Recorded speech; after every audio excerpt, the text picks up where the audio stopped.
আর.জি. কর মেডিকেলে তরুণী চিকিৎসককে ধর্ষণ এবং খুনের ঘটনা তদন্তে আবারও হাসপাতালে পৌঁছেছে সিবিআই। নির্যাতিতার মা বাবাকে নিয়ে আর.জি. কর মেডিকেল কলেজে পৌঁছেছে সিবিআই। দিনে দুবার ব্যবহার করো স্টপেজ ক্রিম আর নিজেকে রাখো evergreen Keya Seth aromatherapy stop age cream আর খুঁজে পাও নতুন আমিকে।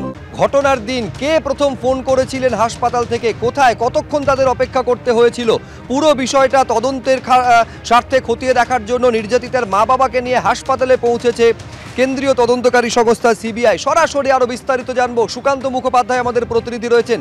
সুকান্ত, এইটা আমাদের জানাও যে এখনো কি রয়েছেন হাসপাতালে নির্যাতিতার মা বাবা?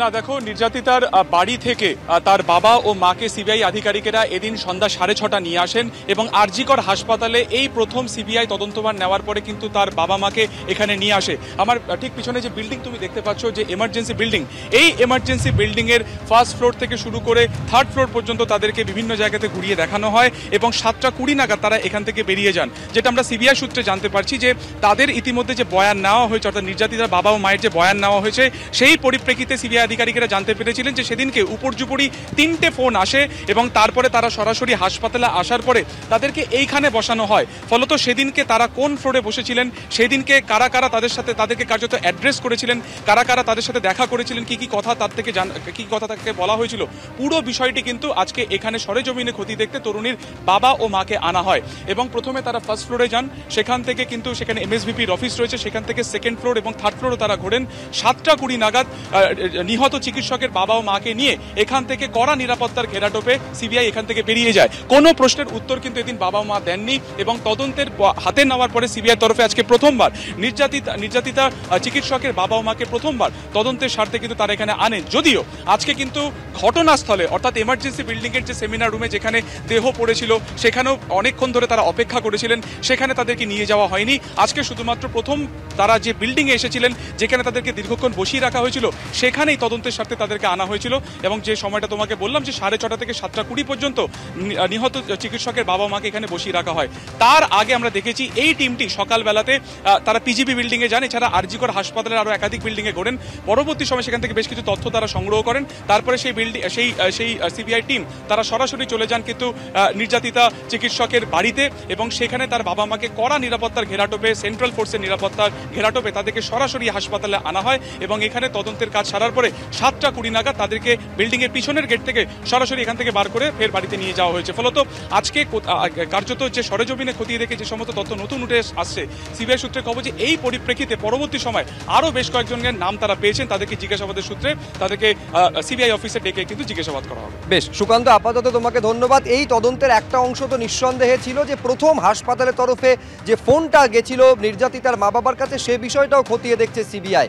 এইবারে পরিবারের তরফে আপনারা জানেন যে দাবি করা হয়েছিল হাসপাতালের থেকে প্রথম তাদের ফোন আসে এবং জানানো হয় যে তাদের মেয়ে আত্মহত্যা করেছেন।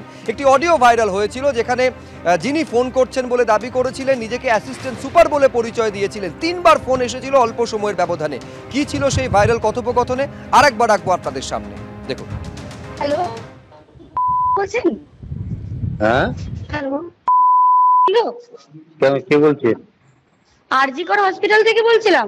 কেন, কি হয়েছে? ওর একটু শরীরটা খারাপ হয়েছে, আপনারা কি একটু আসতে পারবেন ইমিডিয়েট?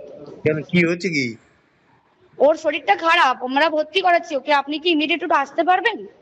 কি হয়েছে কি সেটা বলবেন তো? সেটা তো ডাক্তাররা বলবে আপনারা এলে। আমরা আপনার নাম্বারটা জোগাড় করলাম, করে জানালাম যে বাড়ির লোক হিসেবে আপনারা একটু তাড়াতাড়ি আসুন। কি হয়েছে সেটা বলো না তুমি। পেশেন্ট শরীরটা খারাপ, ভর্তি হয়েছে হসপিটালে, বাকিটা আপনারা এলে ডাক্তার বলবে। ওর কি জ্বর হয়েছে? আপনারা একটু আসুন, জলদি চলে আসুন, যত তাড়াতাড়ি পারবেন। কেন, খুব অবস্থা খারাপ? খুব অবস্থা খারাপ, হ্যাঁ খুব অবস্থা খারাপ, একটু তাড়াতাড়ি চলে আসুন। কি হয়েছে কি সেটা বলো না একটু। ওনার অবস্থা খুবই খারাপ, আপনি যতটা তাড়াতাড়ি পারবেন চলে আসুন। কি হয়েছে না সেটা বলো না। ওটা তো ডাক্তার বলবে, আপনি একটু তাড়াতাড়ি চলে আসুন এখানে। আপনি কে বলছেন বলুন তো? আমি অ্যাসিস্ট্যান্ট সুপার বলছি, আমি ডাক্তার বলছি না। ডাক্তার নেই ওখানে কেউ?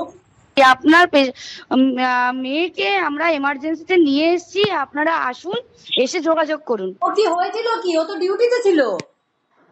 আপনারা জলদি চলে আসুন, যতটা তাড়াতাড়ি পারবেন। শুনুন, আপনাকে তখন বারবার বলছিলাম, ব্যাপারটা হচ্ছে যে আপনার মেয়ে উনি সুসাইড করেছেন হয়তো, বা কিছু মারা গেছেন। পুলিশ রয়েছে, আমরা হসপিটালে সবার সামনেই রয়েছি, ফোন করছি। আপনারা যত তাড়াতাড়ি পারবেন চলে আসুন।